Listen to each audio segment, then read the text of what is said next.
Ray Jameson. I'd like to show you a few things that I encountered while in Korea in 1951 and 1952. We took basic training in Kentucky, which every GI does. Then we were shipped to Seattle to get on a ship to go to Japan, and every time you would go to a place to get on a boat or ship, they would have this band playing, "So long, it's been good to know you." And if you're going away for a few months, that really wasn't too nice of a song. Ended up in Korea with a group of people you're going to spend about a year with. And you need to get along with them because your life at some point is going to depend on getting along with these people. Looking at the back row, that's Harrison, Thomas, Wolf, Gates, Papanopoulos, and Boyd and Cleveland Shine. Bottom row is Oswald, Bowman, and I'm the one with no hat and a little bit of hair. And beside me is Ernie Bolt. One of the first things in Korea was we landed in Busan and was taken to a railhead, such as it was, and put on a train to go north, which was nothing more than boxcars that had crates filled in it for you to lay on. When we got up north, we landed in an area which was the Yanggu Enji area, and we had a campsite about 50 yards from this boat, or this pontoon bridge. They had a machine gun at each end, and guys walking on the pontoon bridge, poking debris in the river through so it wouldn't break down the bridge. They later put a Bailey bridge and a full structure bridge beside this. Now you could forge this river, which was approximately 500 feet, if you took the fan belts off the deuce and half so it wouldn't drown out the truck. I was involved with wireline communication. This is called Spiral 4, and I'm the guy on the right, which was quarter-mile sections. You pull it out and plug it together, go get another reel, take it, do the same thing. The company was Company B, 4th Signal Battalion, and I'm the guy on the right. We had to supply our own security.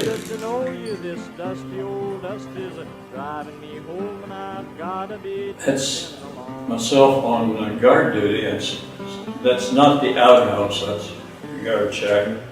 So you have to make everybody check in and check out. While at this location, I had a sort of a scary thing happen. One night, one of the guards came in and got me and said, "It sounds like somebody's out there loading their rifles." I went and listened, and it sounded like it. I got the first sergeant and the sergeant guard. They went and got the officers, and they fell everybody out. And finally, the first sergeant decided we couldn't stay there all night and listen for it. And he said, "Jameson, Felber, and Norris, go out and find out what it is." Which is a little bit scary when you know that you've got 100 guys there with loaded rifles and you're out in front of them to find out what it is. And this is just a case of your imagination getting away from you. What it was ice breaking in a little creek. It sounded just like somebody jamming around into the rifle. This is some more of the scenery. In all of these, sort of look on the background. This is a quarter-mile reel of cable. Somebody's going to pull out or hook another into. Real cold in the wintertime. We had reports of it being like 20 below. It felt like it. And I'm on the far left there, just some of the work we were doing. Very interesting place. hole to the right there, which you can't see. The sergeant wanted me to climb, and I refused to do it. He said he's going to court-martial me. So I talked him into letting me throw a rope over. If I could hang on the rope, I would do it.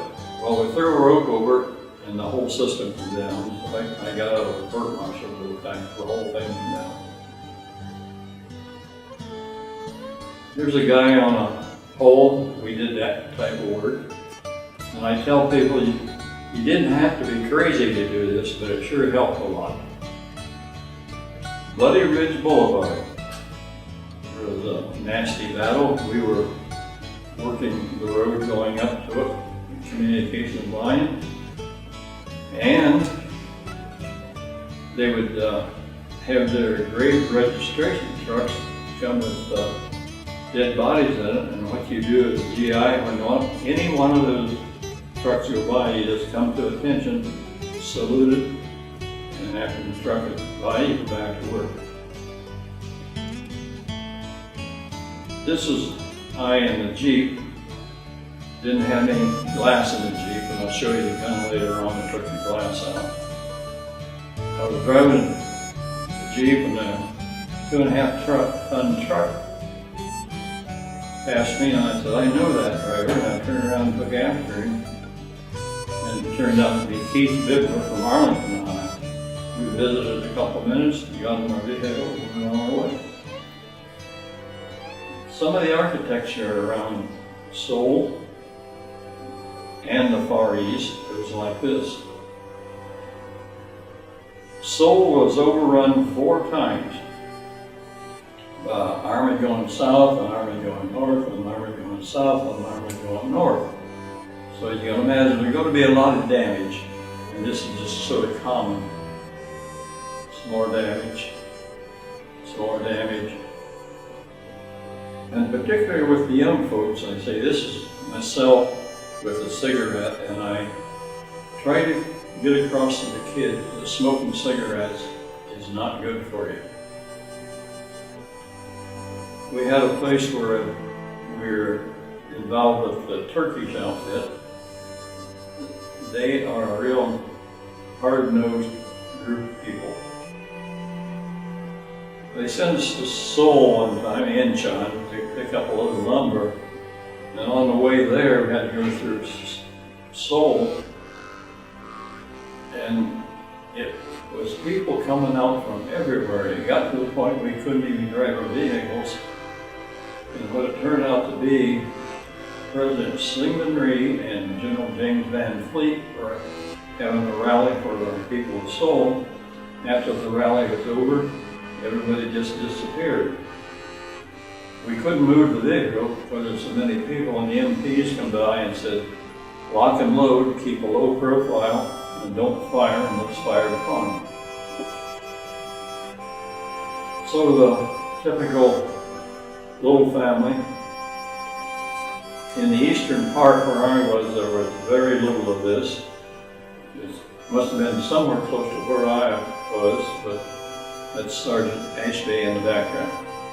Beast of burden. We heard on the ship going over that our planes had destroyed so many trains. Well, a train is 3 or more of these together. That's why they could destroy so many trains. That's free cattle. This is the house, has no siding. You're going to have to put some on for winter. Their housing, a lot of it was interesting. They had a kitchen at one end which was low, and the chimney went below the floor to the opposite end of the structure, then went up. So in the wintertime, they could recover a lot of the heat off the chimney. In the beginning, there was lots of refugees, and I remember one of the first things we saw in Busan as we was going to the railhead was an older woman which happened to be naked to the waist, and some young kid was like 5 or 6 was tormenting her, and she picked up a brick and threw it at her. Just more of the troubles with the refugees. I don't know how anybody can see something like this and not be affected. I didn't see this personally, but I used to have to take a run to the dump, and they had kids like 4 and 5 years old living in the dump. They just dig a hole in the garbage and that's where they live. Papa saw them with a load of firewood, some more of their transportation, which was a lot of it prior to us getting there. Rice paddies with the hills in the background. It was hard to find a place you could set up a tent. Don't know what this was. We passed it many times. We sort of figured it might have been a religious type thing or might have been a community well. We never did find out what it was. In the summertime, it's hot and dusty. This is a shot of a place called the Punch Bowl. And you can imagine if you're assigned to capture this place, you have a serious problem. With all these guys in the rice paddy next to a house, somebody's going to get a big surprise in just a little bit. I watched this plane land with a blind pilot. His buddy flew in about 100 yards back of him and above him and talked him into the runway. It wasn't a pretty landing, but they're just saying any landing you walk away from is a good landing, and that was the case. The Navy flew in people for a couple of weeks to work on it. They fired up, one day they fired it up and went back to the carrier. Originally, the guy come in back of him, got the pilot out of here and put him in his plane, and they took off and went back to the carrier. And on the other side of this, about a half mile across, there was a minefield with the mountains just as steep as this. One day there was got a 50 caliber shooting into the minefield and set it off. Then the guys go up and tape another area. One day they missed one, it blew up, killed 4 or 5 of them. And they brought the helicopters in to pick them up. And it was so steep they couldn't set the helicopters down and they had to cover them down and load them up. Not all the river crossing had a bridge. Here's some prisoners. You might notice the little mounds in front. These are graves. We were told that the Koreans, for some reason, buried their dead sitting up facing north. And this is just some of the graves. Roads are a lot of times by the rivers, and when you have a nasty rainstorm, it floods everything. Some of the damage around Seoul. This is the gun that took the glass on the Jeep. We had signaled for it, and we could go most anywhere we wanted to. We drove down in there and they fired that thing over our head, and I was close enough to it with bullets. B-51s on dirt strips. I also had Corsairs on the dirt strip. Corsair is a Navy plane. I'm told these are Sabres, but I can't confirm that. And that's a Corsair on a carrier. I wasn't there, but I'll go look. Recoilless rifle, a dangerous weapon, front and back. It's recoilless, so it says you have fire coming out of the back, it equals the fire coming out of the front. Lots of artillery. Just artillery all over the place. More artillery. And you can see that beast of burden beside the modern tank. Their people were not as well armed as we would like. It's more damage around Seoul. Can't see it too well, but there's a bridge in the background. We're either protecting this bridge or getting ready to take it out. When our armies went up to the Yalu River and got pushed back to the Chinese, they came back to a place called Hamnang. We lined all our equipment up, we couldn't get on boats and blew it all up. And apparently the fourth Sigma Battalion, as I understand, was re-outfitted the city and took them on in China and put back on. A bazooka, primarily a tank killer. The Russian armor was too thick and strong for this small bazooka, and the Pentagon ordered a bigger bazooka, I think somewhere around 5 inches, which would take them out. When your army retreats, you blow up the bridge, and when you recapture it, you build another bridge. And when you retreat again, you blow it up. Army and war is a real destructive business. Some Chinese prisoners, North Korea. Now these photographs are a North Korean town. If you get shot down and you've done that kind of damage to the town, you can see you're not going to get very nice treatment. This is a crater from a battleship round, 16-inch round. You could park your car. This doesn't show up too good, but I can feel the fatigue in these guys just throwing their stuff. I understand there was 3 amphibious landings,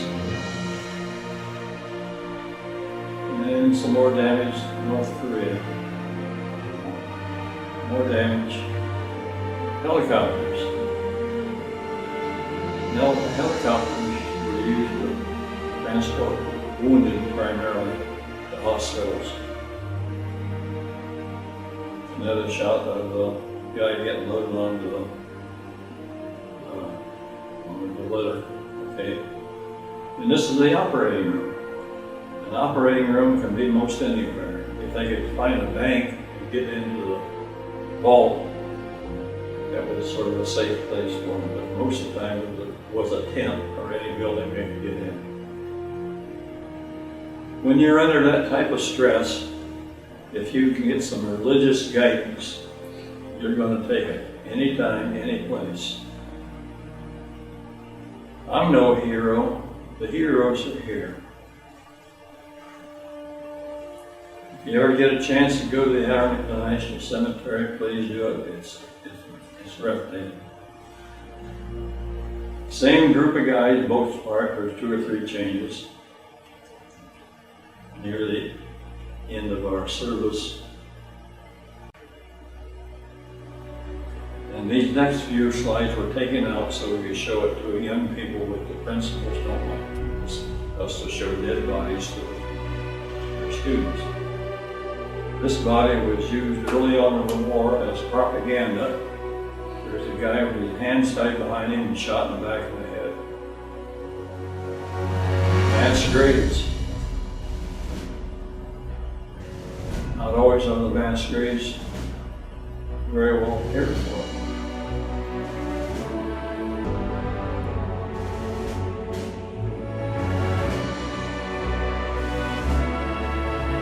From the Republic of Korea.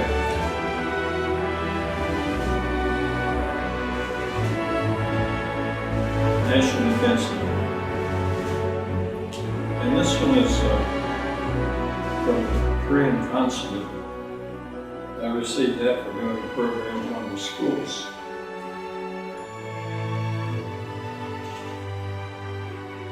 And these 3 ribbons are common for anybody that served during the hostilities. This is the Duke